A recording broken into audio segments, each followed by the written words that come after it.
Alors, je crois d'abord qu'il faut être modeste sur tout ce qui est suite donnée à l'accident de Fukushima ou tout ce qui est retour d'expérience. Il faut garder en tête des ordres de grandeur. Il a fallu une dizaine d'années pour tirer le retour d'expérience de ce qui s'était passé à Three Mile Island. Même chose pour Tchernobyl. Et pour confirmer cet ordre de grandeur, c'est seulement 6 ans après l'accident de Three Mile Island aux États-Unis en 1979 que les Américains ont pu faire une évaluation fiable du pourcentage du cœur qui avait fondu. 6 ans après. Donc on est encore au tout début du retour d'expérience, en n'omettant d'ailleurs pas, comme l'indiquait Jacques Repussard, que l'accident est encore en cours. Les installations ne sont pas encore revenues dans l'état de refroidissement permanent et fiable. Donc soyons modestes en ce qui concerne le retour d'expérience. Et bornons-nous dans un premier temps à faire du retour d'expérience sur ce qui est tout à fait avéré. Alors, c'est à ça que correspondent 2 procédures complémentaires, l'une française et l'autre européenne. Alors, je commence par dire un mot de la procédure qui a été lancée par le Premier ministre. Le Premier ministre a écrit une lettre à l'ASN le 23 mars demandant une évaluation de la sûreté de l'installation nucléaire en commençant par les centrales nucléaires. Et il nous demandait d'envisager un certain nombre de situations. Et là, vous retrouverez ce qui était patent au Japon. Parmi les situations, il y a les inondations, le séisme et d'autres phénomènes naturels extrêmes. Il y a la perte totale des sources électriques. Il y a la perte totale des sources de refroidissement, avec possibilité de cumuler inondations et séismes, possibilité de cumuler perte totale des sources électriques, perte des sources de refroidissement, et enfin, gestion de l'accident grave. Et ce qui nous était demandé, c'était qu'il soit procédé par les exploitants à une évaluation des dispositions existantes, et il nous était demandé d'examiner installation par installation les améliorations et modifications nécessaires. J'y reviendrai ensuite, mais c'est ce dispositif-là, demandé par l'aide du Premier ministre du 23 mars, que l'ASN a mis en place par des décisions datées du 5 mai. Ça, c'est ce que j'appellerais la filière française. Dans le même temps, se développait une autre filière qui était la filière européenne, qualifiée de filière des stress tests, tests de résistance. Alors, ce mot ne vient pas de n'importe où. C'est une suggestion faite par le ministre autrichien de l'Environnement d'appliquer aux centrales nucléaires européennes le même type de test qui a été appliqué aux banques européennes pour voir comment elles résisteraient à la défaillance d'un certain nombre de leurs débiteurs. Alors, l'idée de ces 13 tests a été arrêtée au cours d'un Conseil européen, c'est-à-dire un Conseil réunissant chefs d'État et de gouvernement, le 25 mars à Bruxelles. Et la décision prise par le Conseil européen était examen de la sûreté des réacteurs nucléaires de puissance européens à partir d'une évaluation complète de la sûreté et des risques selon un processus transparent. Et il était demandé par le Conseil européen que l'ENSREG, alors l'ENSREG c'est un groupe qui comprend les chefs d'autorité de sûreté nucléaire, mais dans un groupe officiel créé par une décision de la Commission européenne, demandé à l'ENSREG et à la Commission d'arrêter le contenu de ces textes à partir d'une proposition technique demandée à WENRA. Alors WENRA, c'est le club des chefs d'autorité, c'est-à-dire les chefs d'autorité en eux-mêmes, pas désignés officiellement comme membres d'une instance officielle. L'idée était que ces stress tests devaient être réalisés par les autorités de sûreté et revus par les pairs, et que les conclusions et les recommandations devaient être rendues publiques, les rapports nationaux étant attendus fin 2011. Alors, que s'est-il passé? Il se trouve que nous participions à la réflexion sur la mise en place des stress tests. Et cette réflexion s'est développée de façon extrêmement rapide. Il se trouve qu'il y avait une réunion de WENRA qui se passait vraiment à la même période. Pour être clair, même avant même la décision officielle du Conseil européen, et au cours d'une réunion de WENRA, les 22 et 23 mars, tenue à Helsinki, nous avons commencé à travailler à la définition des stress tests européens. Quand je dis nous, c'est WENRA, donc 17 chefs d'autorité de sûreté nucléaire. Le travail a rapidement avancé. Nous sommes aboutis à une première version des choses vers le milieu d'avril. Nous avons soumis ces tests à consultation en les mettant sur nos sites. Nous avons recueilli de l'observation et nous avons pu, en tant que membre de WENRA, faire des propositions à l'ENSREG dès le début du mois de mai. Ces propositions ont été présentées à l'ENSREG, ont fait l'objet d'un certain nombre de discussions sur lesquelles je reviendrai ultérieurement. Toujours est-il qu'in fine, il y a eu convergence des deux approches, puisque La définition de ce qui est demandé dans ces 13 tests, qui est la définition de ce qui est demandé de l'évaluation complémentaire de sûreté, est extrêmement voisine. Alors, je cite le vocabulaire employé. Il s'agit d'une réévaluation ciblée des marges de sûreté de l'installation nucléaire à la lumière de l'événement de Fukushima. Donc, de quoi s'agit-il? On prend les agressions en cause, les événements en cause, on les pousse plus qu'on l'a fait jusqu'à présent, et on demande comment l'installation résiste, on demande comment l'installation pourrait mieux y résister.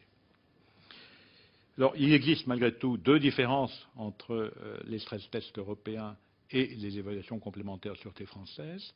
La première de ces différences, c'est que les stress tests européens ne portent que sur les centrales nucléaires électriques, alors que l'évaluation complémentaire de sûreté française porte sur l'ensemble des installations, les quelques 150 installations nucléaires françaises. Et nous avons réparti ces installations en trois vagues. La première vague, destinée à être traitée en 2011, comprend quelque chose comme 80 installations. Il y a donc les 58 réacteurs d'EDF en fonctionnement, il y a le réacteur EPR en cours de construction, il y a les installations de la Hague, il y a des installations du CEA. Ça fait quelque chose comme 80 installations. Les autres 70 installations sont réparties sur deux autres vagues en 2012 et 2013. Donc première différence, stress test européen uniquement les centrales nucléaires, évaluation complémentaire sûreté française, l'ensemble de l'installation. Et deuxième différence, qui n'est pas mince, nous avons mené un certain nombre de consultations, en particulier avec les membres du HCTSN, du Haut Conseil pour la transparence et l'information sur la sécurité nucléaire, et nous avons constaté qu'il y avait une forte demande que dans les évaluations complémentaires de sûreté à la française soit incluse la question de la sous-traitance. Alors, vous savez que la question de la sous-traitance est une question qui est importante pour l'ensemble des exploitants nucléaires français. C'est particulièrement vrai pour EDF, puisque si je prends le cas d'EDF, il y a à peu près 20 000 travailleurs dans le nucléaire au sein d'EDF, il y a à peu près 20 000 personnes intervenant au titre de la sous-traitance. Alors, dans des conditions extrêmement différentes. Dans certains cas, la sous-traitance, c'est carrément Areva. Dans d'autres cas, c'est effectivement le peintre qui, au nom d'une entreprise, vient apporter sa compétence à un niveau qui est tout à fait différent. Périodiquement, les syndicats font état de ce que les sous-traitants sont maltraités, de ce que les employés des sous-traitants sont maltraités. Nous attachons à vérifier ce qu'il en est, avec d'extrêmes difficultés à trouver des cas particuliers. Bon, je dirais, les évaluations complémentaires de sûreté française permettent de traiter au fond ce sujet. Donc, encore une fois, deux différences entre le stress test européen, l'évaluation complémentaire de sûreté française, le champ couvert des installations, et puis, d'autre part, le cas particulier de la sous-traitance. Alors, c'est par une décision de l'ASN qu'a été lancé le processus d'évaluation complémentaire de sûreté. Nous considérons que le contenu de cette évaluation complémentaire de sûreté est tout à fait cohérent. Il inclut, en fait, le stress test européen, et tout ceci va être mené d'ici la fin de l'année. Il va être mené d'ici la fin de l'année en toute transparence.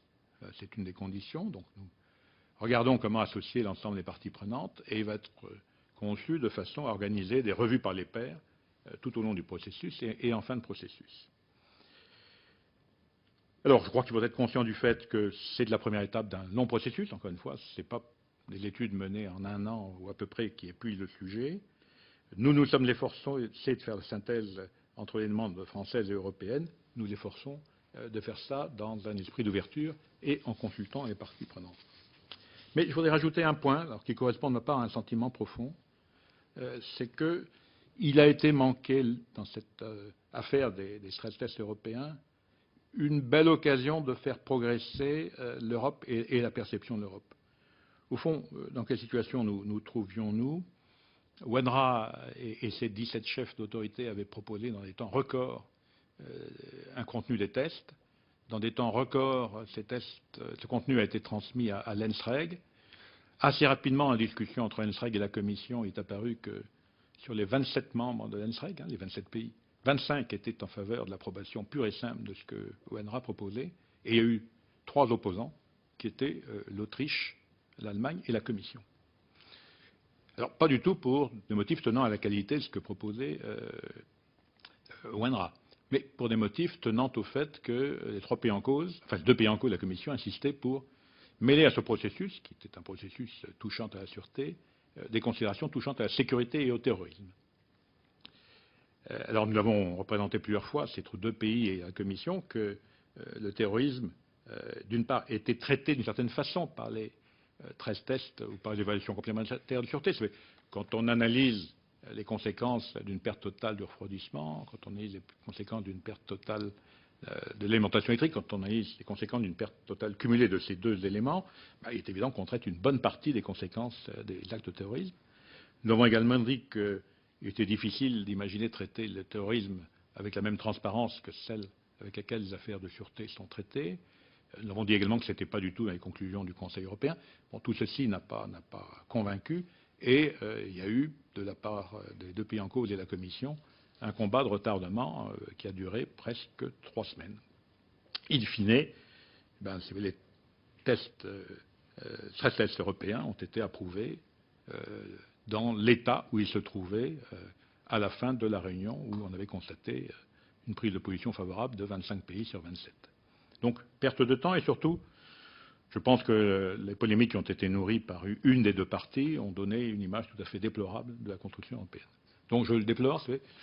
J'étais tout à fait prêt à me féliciter du fait que nous avions un peu de temps convergé sur le contenu des tests, que tout le monde était d'accord.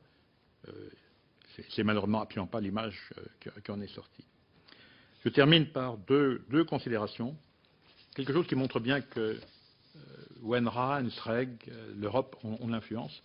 C'est qu'il est maintenant avéré que nos collègues russes, nos collègues ukrainiens et nos collègues arméniens vont mener des stress tests tout à fait suivant la méthodologie approuvée.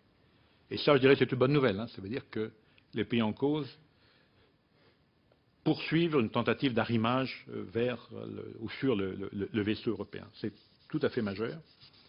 Puis deuxième chose, dans les suites qu'au niveau mondial, il va falloir donner à Fukushima, il faudra que nous veillions à ce que tous les pays dans le monde mènent des tests analogues aux stress tests ou aux évaluations complémentaires de sûreté. Des pays qui ne se livreraient pas à ce genre de stress test me sembleraient a priori devoir être l'objet de graves suspicions. Alors je ne donnerai pas une liste de ces pays, mais il y en a quelques-uns. Je crois encore une fois que parmi les conséquences de Fukushima, parmi ce qui pourrait résulter des décisions prises lors de la conférence ministérielle qui est prévue à la fin du mois de juin à Vienne, l'idée que tous les pays devraient mener de tels tests est sans doute une assez bonne idée.